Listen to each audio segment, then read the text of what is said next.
Hi, this is Shirish Kulkarni, founder and CEO of Strot Consultech, running this organization for last around 5 years, helping small and medium businesses to grow.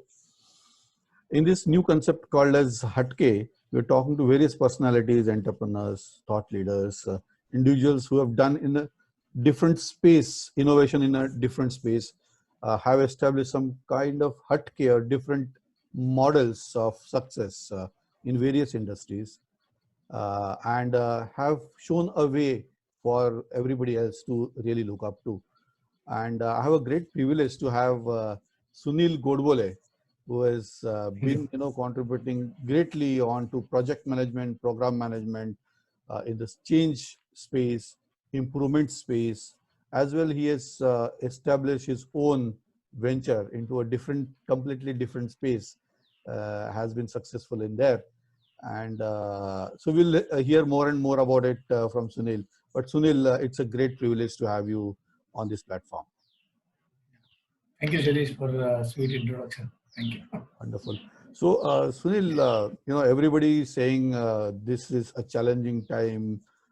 We don't know what to do, and this is dark. It's looking dark, and I don't know how to spend the time. So how do you look at your day nowadays when you find yourself, in this lockdown period? Yeah. I think I'll give answer in two different ways. One is as a personally how we are handling these times, and secondly, you said that it is a difficult time all around. So I will say that World War II was a terrible event. Everyone knows Hiroshima and Nagasaki. But post World War II, probably next 25 years, was a massive boost in manufacturing and the growth in the world.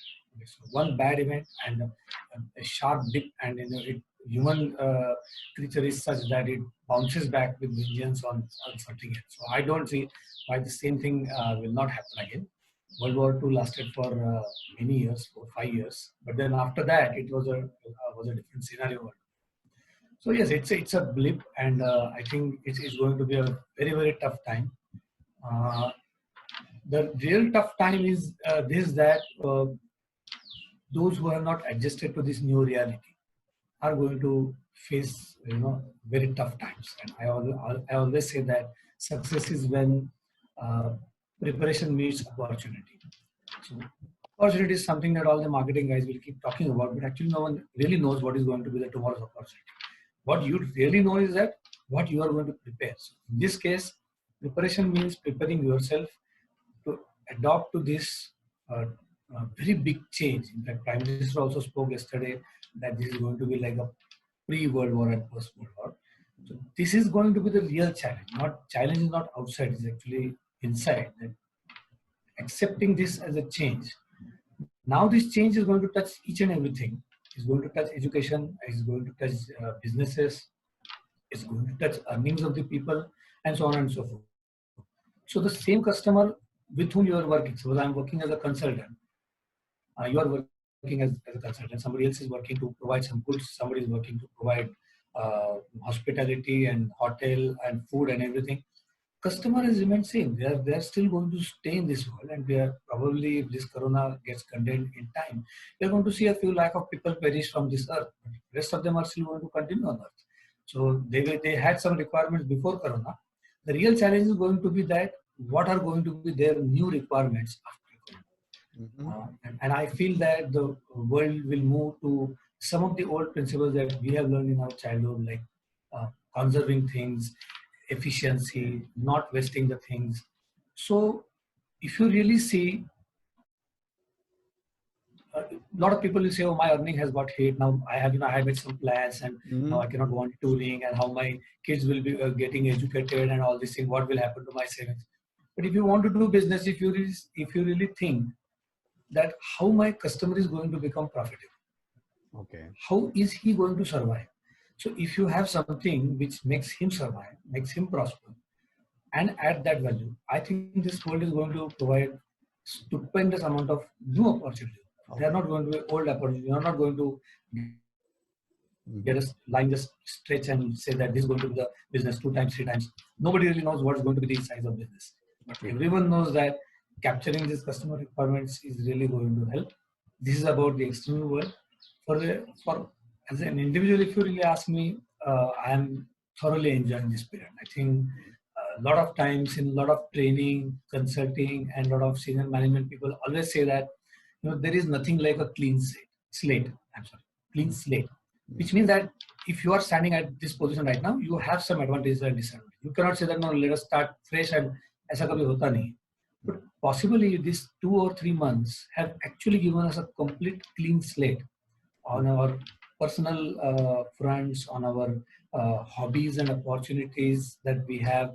Few things which we have never visited in our own home. I have a garden. Maybe I have not touched many corners.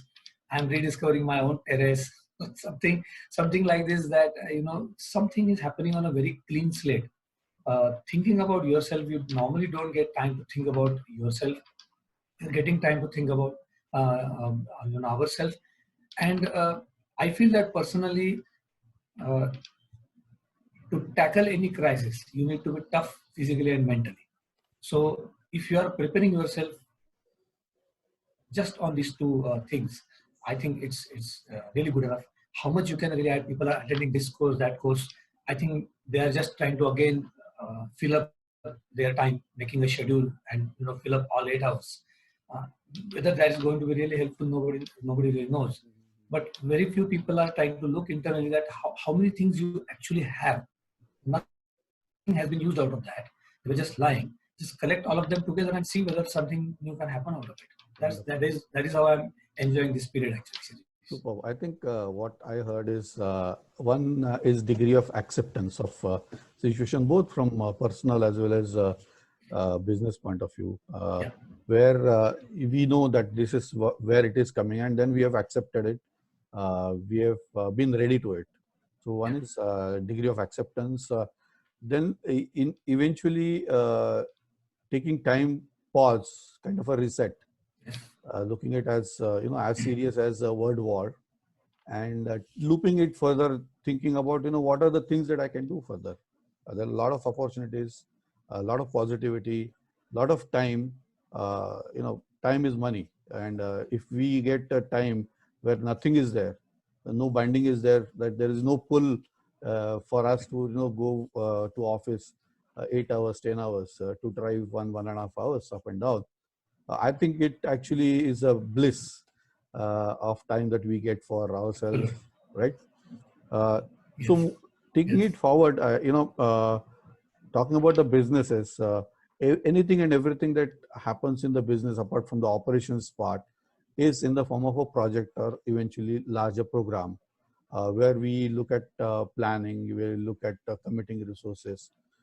So from your point of view, how critical is project management and formality, eventually looking at innovations, improvement to really grow the business side to the next level, or adopting to any change? Now, as we were quite quickly discussing about acceptance, anything and everything in business will change, right? So how do you look at importance of project management or program management in the current context? So I think I have been in this area.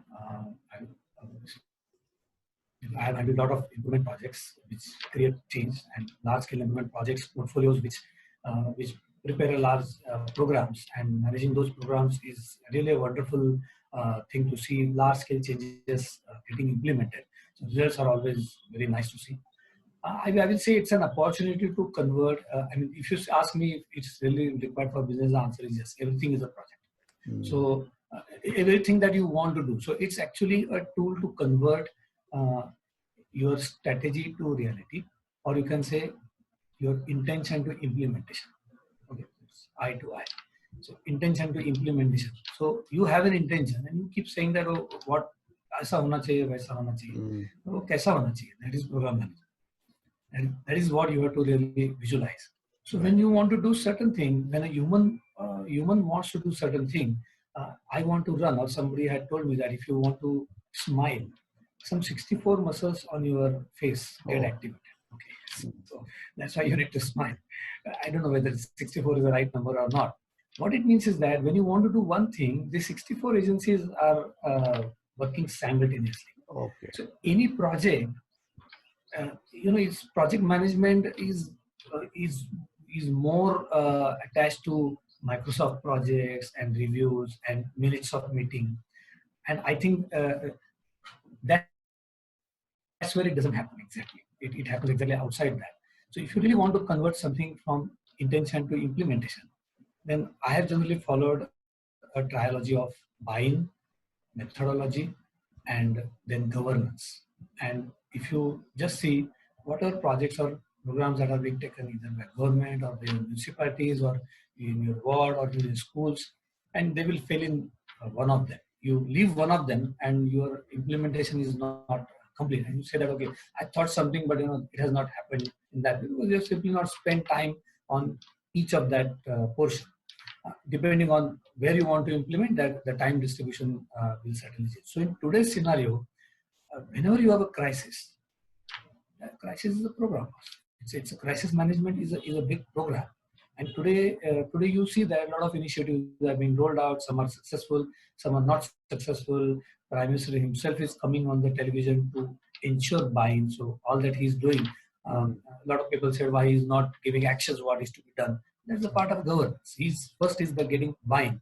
That's what he's trying to do. Then there are lots of methods which are being employed. I think yesterday I saw some videos of some doctors who are telling how many initiatives have started in parallel. Now, where it typically fails in India is in governance, because in many cases we are very poor in governance, and that's why project management or program management is about if you are anemic personally, and if you want to get out of it, you take some iron related compounds. And till those iron related compounds don't reach through your mouth to your intestine to each cell where the hemoglobin is being processed or oxygen is being processed, you are not going to feel fresh. If it reaches only 20% of your red blood cells, how will you feel? Your only face will become energetic? No, you will not stay energetic. So governance is about reaching to every last person or entity in your program. If that is not done, if that is not managed in the governance, then it's not going to work.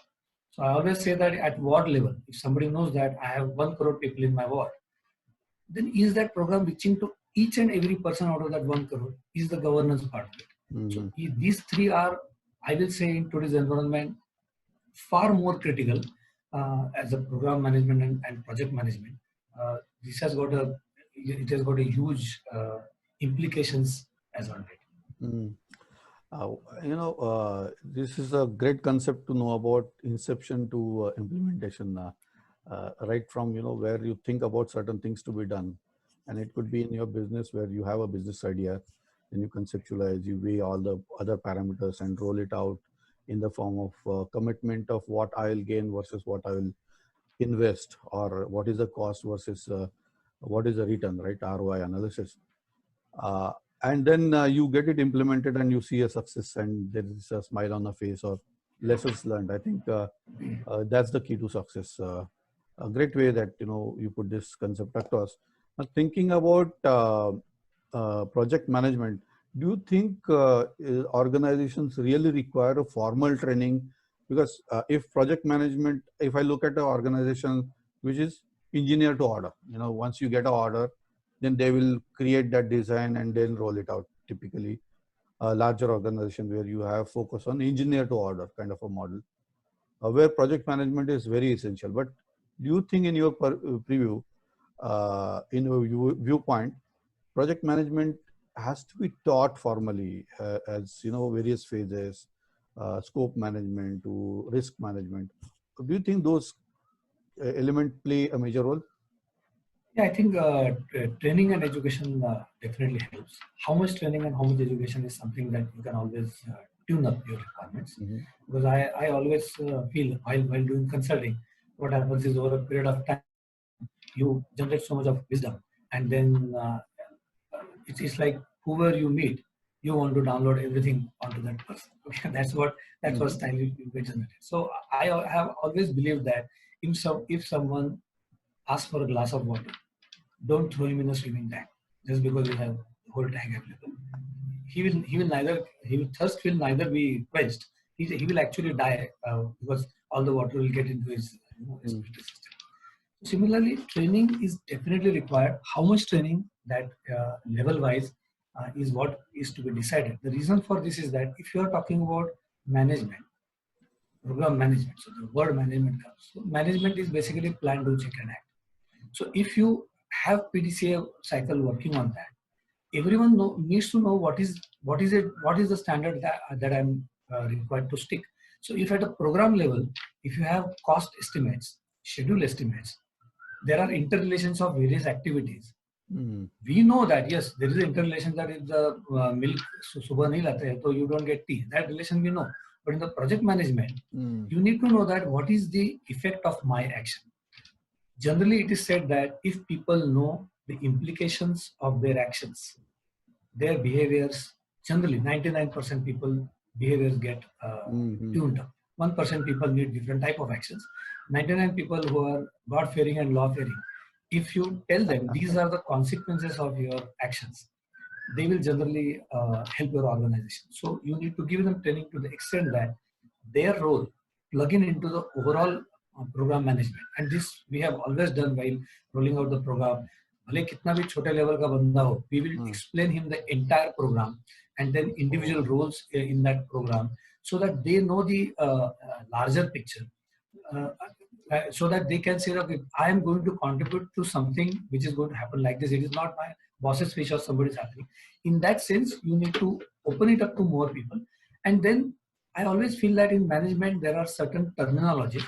The terminologies are not not to be taught as a buzzwords, but terminologies sometimes tell you in a condensed way what they need to understand. So they can associate certain number of X number of things to that terminology. So in that sense, you need to tell them the terminology ki, critical path matlab kya hota hai. So critical path, if you explain the theory behind that in your own way, they understand, and tomorrow they will be able to contribute in a better way. So I feel that yes, training and education of people is of paramount importance.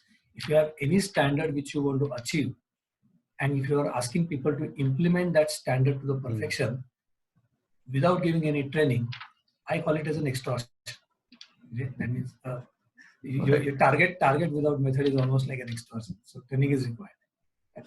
Okay, so it is like not letting them to call whatever we are giving them as Greek or Latin. Explain them the terminology, explain them the logic, explain them the bigger picture. Yes. I see a sense of inclusion. Once I feel like part of the bigger picture, yes, I see my role. Then I start aligning, and eventually I would say, if I know the bigger picture of what I'm trying to achieve as an outcome of this project, I kind of get into a self-directed mode, even to assume certain aspects without really being task-oriented and going behind. And I believe, I think we were discussing about everything happens between the reviews, right? I think that is the key to success we're talking about. So, what's your view? So is review that critical important? People say that it's at times, in lean management, people call this as reviews or quality is a waste. I don't want to get into the controversies, but how important is the review and how important is the time? What happens between the reviews? Maybe you can. I think in a plan to check at cycle, the checking is nothing but review of whatever you have done, whether that's really been achieved. So it is really important. But a review which is not followed by that is the action and the learnings. It happens to be a waste. So if you are just if you are just pushing growth, a lot of time what happens is that reviews are to push growth. I don't know how it's going to happen. I want this to be done in 3 days. How? It's not going to happen. So by giving a diktat in the review, just because in a position, and you feel that people are always having a lot of buffer and they can use that buffer to complete this target, it doesn't work that way. So reviews which are only a one-way diktat are quite useless. The reviews which are there to understand the ground situation, one, to connect different people कि भैया ये इसने ये नहीं किया इसलिए इसके ऊपर क्या अफेक्ट हो उसको सामने लाके बिठाए तो then समझता है कि then yes, my action has resulted in something. Now let me do something and get the things in order. So if it's a one-way diktat, it doesn't work, and that's the reason that taking the feedback and clues from the review, you go back and you find out that okay, where the things are actually not working. Okay, so offline you contact the same people. I have seen that offline communication immensely helps people like kids behave differently in front of your uncles, and they behave differently in front of their parents. Similarly, people behave differently in the meetings, and people behave differently outside. This is a persona. People play roles. So when you go out and when you reach out to them, you will really try to understand, and in a mentor mode, that what is it that will help them in doing that. So rather than pushing growth, removing the hurdles to growth is the key, and that can happen between the two reviews. So then the reviews are automatically accessible because you know what are the things which need to be removed, not to be pushed. And I have found that yes, I think offline communication, engagement with people, going to their workplaces, it doesn't you need to get into operation mode. There is a lot of times there is a, I may not say it's a misnomer, but it's sometimes practical that a program manager doesn't get into operations. Okay. Or operations person doesn't get into program management. The reason is that if you are drawn into operations, then you forget about your program management. So I say that program manager should be good enough in operations so that he enters the water but comes out without getting wet. Okay, so that much he has to dip into that and come back. Such program managers work wonderfully because they have the touch of reality when they are putting expectations to people, and they also know that which hurdles are really going to hurt and which hurdles can be taken over just by pushing little extra. This difference, if you know as a program manager, I think you really become a people's man, and the program management becomes successful. I see a great simile of how a small and medium business owner has to be an effective program manager, Correct. looking Yes. at various functions that he is heading. And many times we find that this individual is doing this circus of balancing act of a lot of things to be done on financial side, pulling the things together for thinking about strategy for future, thinking about how I would catch a hold of this particular project, and eventually balancing even resulting into outcome that he has to get the money also. So effective program manager is a key attribute for a business owner. And now Sure. in case of a crisis, as we were talking about a crisis, the metal comes out if a person is well educated in this parlance of how to carry out reviews, how to personally get attached as a leadership to individuals, seeking they going to them, understanding not only part of the meetings that he or she is reflecting, but the crux of success, because this individual is going to play that role of making the whole program to be successful and eventually the business to be successful.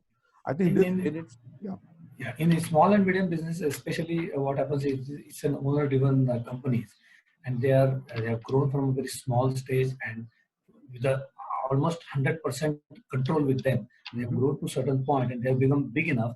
Now it becomes little too much to control all these things.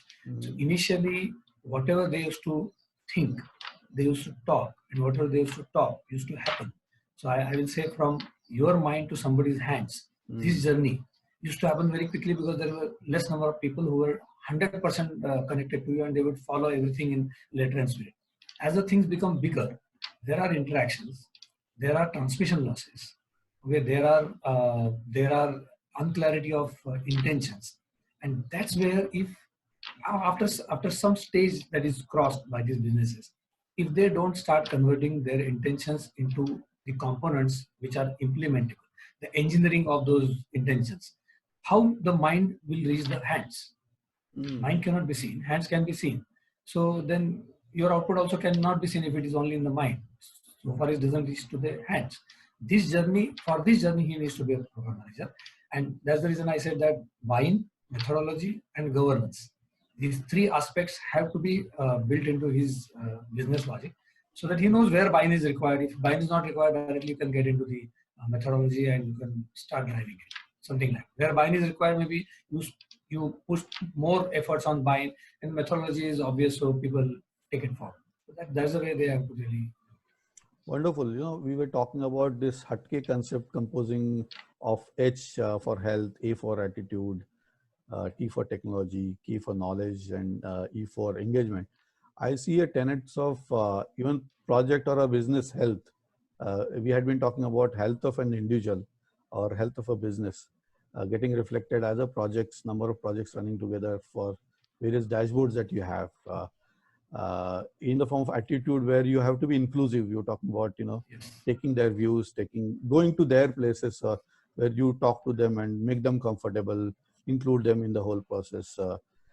T-ware technology, you talk about project planning using Microsoft project maybe, or some other hi-fi technology where you connect with people and use some kind of a complex supply chain logic for that matter to really get the things done that you want. And eventually knowledge. I think this area I would like to maybe discuss a little bit. Engagement we have touched upon. Knowledge management, which is a key factor of any organization or a business being powerful, empowered, successful. And it actually talks about a lot that you can leverage on when you need to have a business continuity. So what's your view on knowledge management as such? It's a big topic, but in the I don't know, in today's context, the knowledge about your own competence is probably the most important thing. As an organization, we typically say that when we hire a new person, we hire him for his strengths. The moment he comes inside, you start seeing all his negative points. वो बैठता कैसा है, smile कैसे करता है, उनसे बात कैसे करता है, and then negativity builds. And over a period of time, if it is too much, then you feel that this guy is not good for our this thing.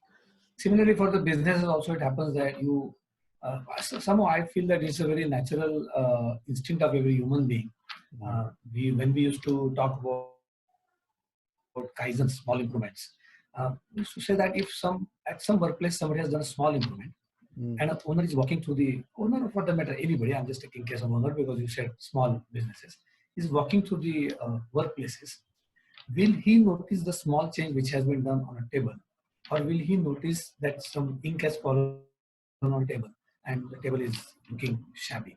So people will notice problems very easily without much guidance, and noticing improvements which are already done are not noticed so easily, which means that you need to increase the volume of improvements which are being done. So somebody shouts, कोई आदमी shining कर रहा है meeting में, somebody just talks to many people and tries to promote himself.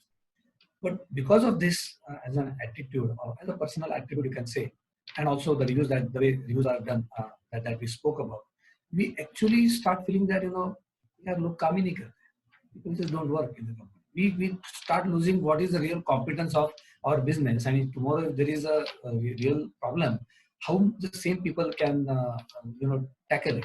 And I worked with some of the companies which were in BIF at that time. They were in red and they were in the process of getting shut down because of the bankruptcy and a lot of cutting of people, etc.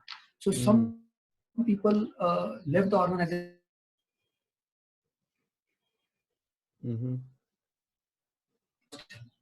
Till yesterday in review meetings you used to fire him left and right. अब बाहर जाके उसने servicing का business शुरू किया. कैसा करता है, it's a different thing. He started doing it. He's earning for his family through the business. So you cannot say he does not have any business mindset. अभी ढकेला है इसलिए उसने शुरू किया. That's not quite right.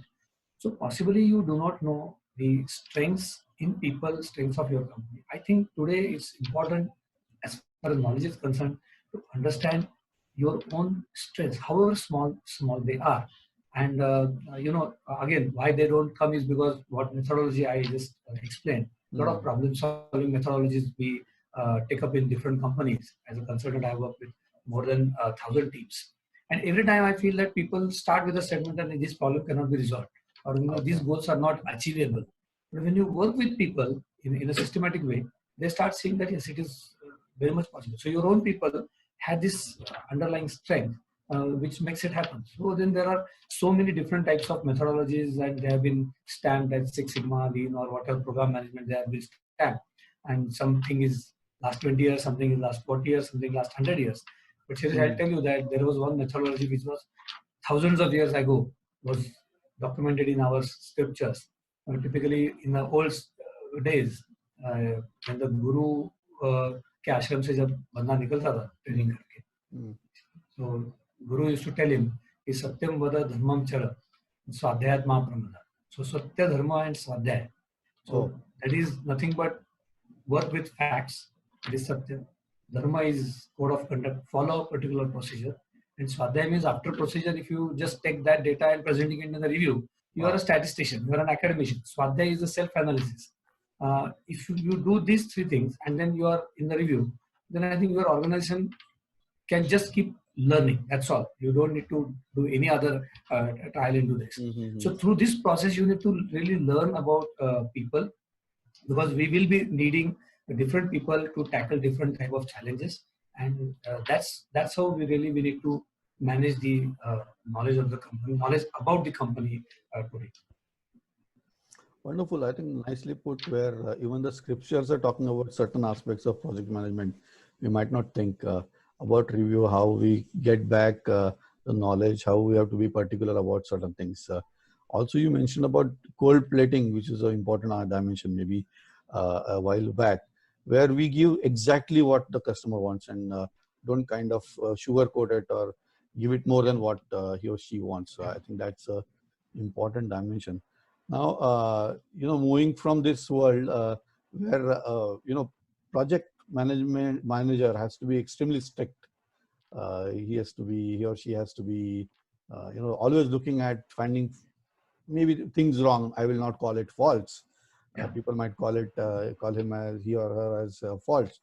But how does, this two things, where on one side, I understand that you are dabbling into creativity, music, and you have a venture into that space. So how do these different dimensions come into picture in the same person as such? It's very hard to answer that, because you keep discovering things on a time scale at different points of time.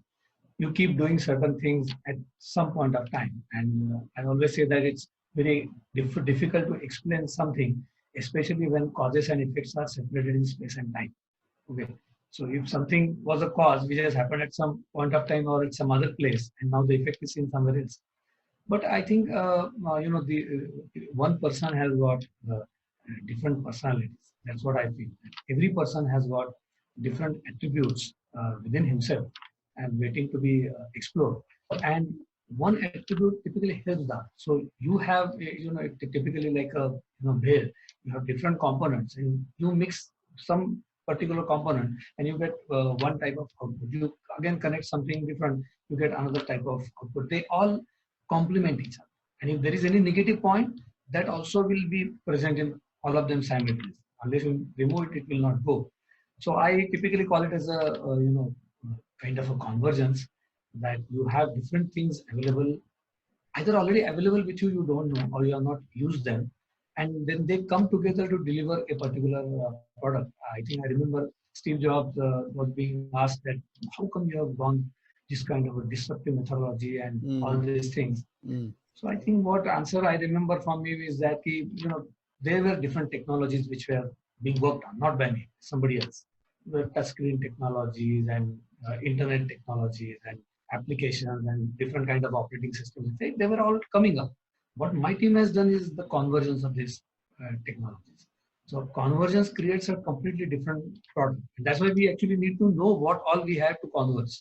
And so that's how I think something has come out in the creative form. And that's why I don't think they are really different. They are two facets of same person, because inside you have different things available. You're just bringing them together and delivering them. And so if you have a program to do an entertainment program to be done, it needs the same amount of program management that you need for driving a large scale project. You need the same accuracy that you need into the art form as you need in the day-to-day program management.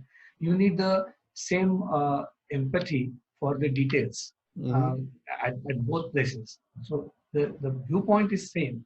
The application is totally different. Okay. So, I see a tenet of creativity getting converted into a structure of thoughts and eventually getting translated into reality, and maybe some degree of reviews and feedback mechanism to really nurture that into from concept to realization. I believe that's the journey. But tell us more about how did you and what prompted you to take this challenge. I would call it as a challenge because people love this word challenge of proving to the world that whistling is or whistling melodies is the way that you are trying to prove this as a formal musical instrument. I think it's a big task, right, in itself. Again, I don't find any particular date on which this happened, but it's always a realization what more you can do. So I have been whistling since 1989. I did first program in engineering college. Since then, to a certain extent, because you just treat it as one of the events which has happened. So some other place you will try. So it is just on a case-to-case basis, on-demand basis. It was not before 2010 that a lot of my close friends came together and said that why not make it into a program. So still it was my thing. I am trying to get certain things together. Instead of one song, I'm going to present 10 songs, and one song becomes one song, 10 songs becomes a program. So there's a difference between a tree and a jungle. So 1 tree, 5 trees, 10 trees, 20 trees becomes a jungle. So it just becomes a program like that. Okay.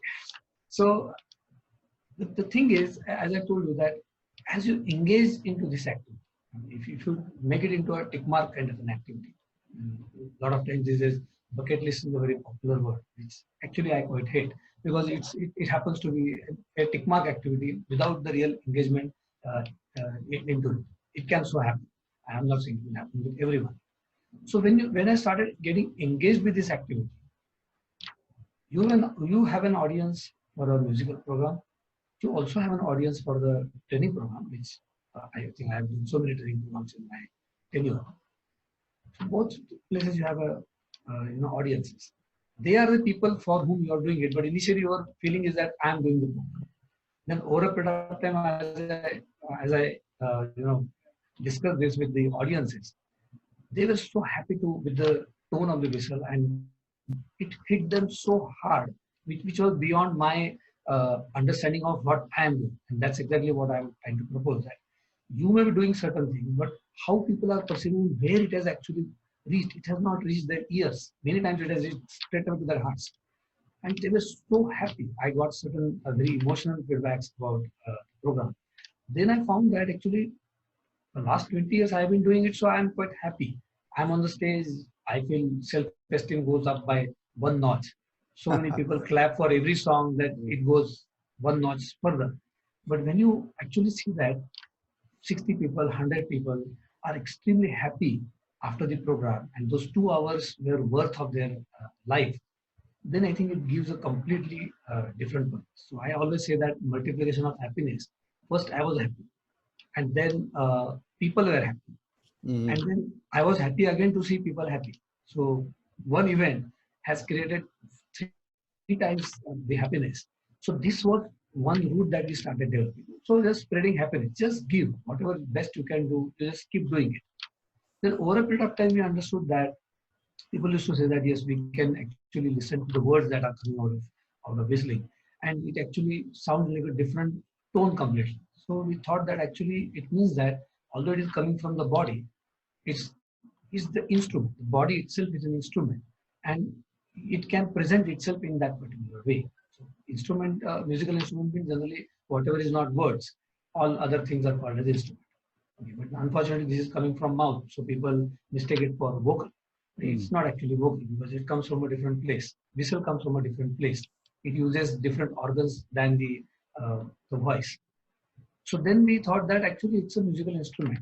Now the purpose gets lifted, by many more steps, because an instrument is something which is a man-made. Here, man itself is an instrument. So now you have to be able to perform all the musical aspects through this instrument.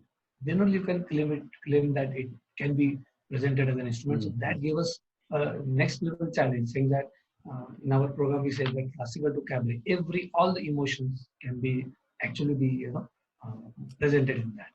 So this is the next challenge, because what happens is that in food we have a word called as smell of food.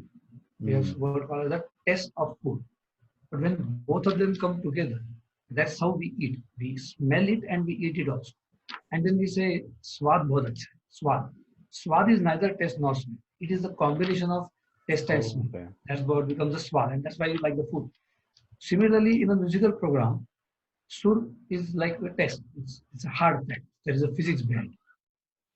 And emotions is like smell. Both these things coming together, you get a completely different experience. So my instrument can be, or my activity can be called as an instrument if it gives a different experience to the people. So we said that we will create a different experience and bring happiness. So this is how actually the journey has gone, and I think it will continue for many more years. I'm happy to tell you that we completed 10 years of Surili yesterday. First Wow. program was 11th of May 2010, Oh. and we just completed 10 years.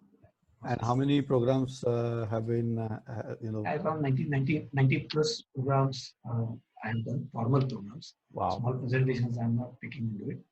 And I must have presented more than 350 songs in all these. And Sorry, typically, recorded almost 100 plus songs. Yeah. and it typically goes for 1.5 hours to 2.5 hours. You can have your own mahfil. Yes, the minimum tolerance that people have somehow matches to the smallest hour that we used to have in our schools. One period of school used to be 45 minutes to 1 hour. Okay. And that still happens to be the minimum tolerance period for any person. So Yeah. 45 minutes to 1 hour happens to be the smallest unit. 1.5 hour to 2 hour happens to be a slightly more engaging unit.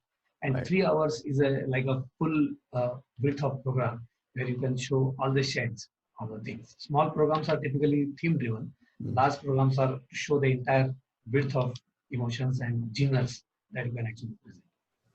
Wonderful. I think, and you are moving into where I think every month I'm seeing you taking some theme, some kind of a music director to build that continuity, build that viewership. I think I am just trying to simulate, do a parallel to any new venture or new idea comes in a business. How one has to plan its structure in a structured way and generate consistent results, outcomes. Now, for Surili, it could be the viewership, it could be the way that people like it. A measure of happiness is very difficult, but if it's a noble cause where I feel happy, I feel others are happy, I again feel happy. So it's a great way of feedback mechanism, a completely different dashboard if we have to look at it. Pretty intangible but concrete way to measure it. Moving forward, it's basically concept to realization kind of an example. And I see you always go behind absolute accuracy to your extent to really reach the best to get the outcome in the form of the song being on the whistle, being almost like the original one with all the phrases, all the words. And, it just sounds like, oh my God, it is just like a original song. So how do you do this journey of starting with a song to really reach there? Where, some places I found people have got tears in eyes in some programs. So how do you go about this, Sunil? Yeah, I think the first one is very simple. It's a compliance mindset. जो आपने माँ बाप ने बताया वो करने का है, ये टाइप का mechanism दिमाग में चलता है. So in the same way, if there are God sent people like Mohammad Rafi and Lata Mangeshkar, if they have sung some song, the minimum that I can attempt, is that try to reach whatever they have done. So if I do something which is different than them, and then the copier says that this is a song by Mohammad Rafi and he has some sort of etc. And then if I'm not reaching there, then there's a great injustice to those guys who have done so much of work in one shot probably, and for which I need so much of practice to perform. So the minimum thing that we need to do is that reach to the same place where they have left it for you. Okay. If 40 years, 50 years you have heard them, now at least you should present it very close to them. So in that process, as you try to go near to them, of course you are not Mohammed, You're not Lata Mangeshkar, that we all know. So then you have lots of gaps. The moment you try to reach that, you find out limitations, and then it opens the next door for you. So you can have different definitions of accuracy and perfection and precision. For me, the first definition is whatever they have done, you try to replicate it. And Reproduce. I'll tell you that, I'll tell you that some songs which I have heard for last 30 years, when I presented them, I found that no, they are actually different than what I have heard them so far. There are certain different things in that song which I did not hear also because they were being presented by Vivid Bharati. I was not supposed to do anything in that. When I started doing it, I thought, "Acha, isme ye bhi hai." So you start discovering. So I feel that perfection or accuracy are actually no, they are not really much. They are just exploration. Perfection finishes, the end you feel that you have reached the destination. Oh, The new things, continuous. the moment you open the door, you Mm. see something more. When you just cross it, you find that there is one more. It's just not ending. And that, so you can call this journey as a perfection. But for me, the first target is to at least go to the level where they have gone. Then you add on to it your your uniqueness. Because this one is in that sense quite unique. So people will overlap the original song on uniqueness. Simple uniqueness will not sell. Just because you are whistling, people will not be ready to listen unless they have same experience because they have heard that song many times. Now you have uniqueness as an activity that gets overlapped on that. And then the third one is the tone of whistle brings a totally different type of, creates a different type of environment. There can be some physics behind it which needs to be explored. But it is something which possibly comes in a what you can say is that it creates good feelings inside human being. So that frequency band creates very good feelings inside human being. So that is an advantage for this. These three packaged together brings out the performance for you, and then there's really a long way to go on this. Wonderful. What I hear is that perfection, though we have to aim at perfection to be accurate, to be precise, it's a journey, and it's a so to say a moving target, an upward moving target. It always is a sense of if I learn this, I learn that I don't know those many things. I realize that I'm still not there. Okay, there's still sky is a little bit higher, and I have to still do more improvisation. I believe that's the message I'm getting, and that in fact, target is slightly not a word which is fitted to that because that target comes from inside. You realize rather than somebody giving you a target, saying that you realize that you're simply not there. And then to reach that, you have to do another 4 or 5 things before you really reach to that. And even after you do those 4 or 5 things, you still find that you are not there. So there is something. The day you feel that you have reached, you can imagine yourself standing on the Kokankada on the edge of a cliff. order. The only way to go is down. After that, if you feel that I have achieved something, that means that's the end of it. After that, you can only go down. So, oh my God, I think this is like eye opener. I definitely wanted to take it, and that's the same thing I would call it for business owners also. If I have achieved say 100 crores or 200 crores or a particular customer being a client for me, it's a dream come true. But no, that's not the end. How do I serve it? How do I get 5 of those types of customers? I think that should be the way people should strive to do more and more. Coming back to something, some personality, who has the same name as you are having, first name, Sunil Gavaskar. So how do you relate with this personality, and why do you call him as a role model, or do you have some other role model similarly? But perfection might be a bridge between what you want to say about Sunil Gavaskar.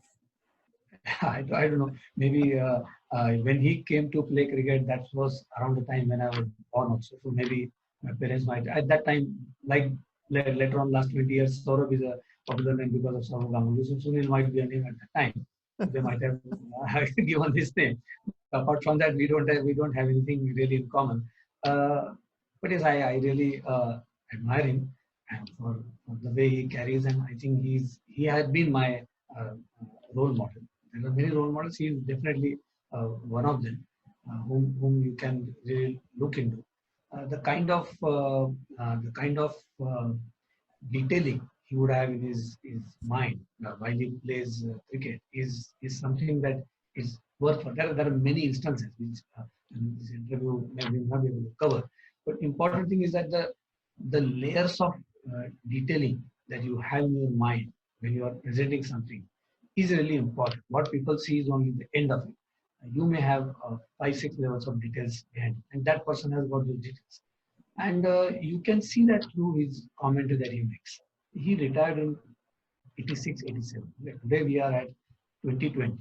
So that means that 34 years after he has retired, his opinions and his commentary stands out very clearly different from others. Not because he talks well. In fact, you can see a convergence there that he has got a phenomenally clear ways of representing something. He identifies smallest things very accurately, pinpoints them very accurately. So he knows what he needs to talk. And of course, he's a master of the game. You can't get a better commentator than him. So he's still in the commentary box. And you really wonder that so many balls bowled and so many shots played every match. What this guy has, again, something different to offer. But he has got something different to offer. And that's how he's still there. So his different teaching about his cricket style have always been a role model for me. For example, you can just watch his commentary and you know that the things that he tells are actually the things which are straight away applicable in life. So he says that the batsman should know where his off stump is. So that means that if he doesn't know his off stump, he's going to get clean ball. But that's not the only way. He says that leaving a ball is also playing. Ah, Means you don't have to touch the bat to the ball to say that I'm playing the ball. Leaving the ball is also playing the ball. This tells you a lot about your life. So this type of maturity he has got to connect this thing, and that's where I come to convergence. That because of that convergence, he's such a wonderful commentator. right. Wonderfully said. Like knowing where your off stump is, like where your reserves are. Do you have bank reserves to really support what you're saying? Maybe leaving a ball is like letting an opportunity to go, a business opportunity which is not made for you. It's not made for you. Just leave it. So I think a great way to outline this, Sunil. It was great having this conversation with you. I think you circle it around project management, its importance, how it is relevant to business continuity. I also gave us outline of a venture in some space which is musical space and may not be pure money centric, but happiness could be the currency we can use in that parlance, and the success that you have. So it was any other message that you want to give as closing note for this particular discussion, Sunil? I'm actually too small to give kind of messages because I think there are lots of philosophers and role models which are I'm still absorbing what they have really said, and I'm still using a lot of gyan for my own consumption. Some things are really have to promote on this, but I will say the first thing is whatever crisis we have today. I think my message to this will be that you don't worry about the world. When the crisis is there already, don't worry about the world. You treat yourself as the world, and you isolate others from your world. Kya baat hai. That's easy. Instead of thinking what's happening in Spain and whether we have those many beds in the hospital, the ventilators are there, you think that how it will not reach.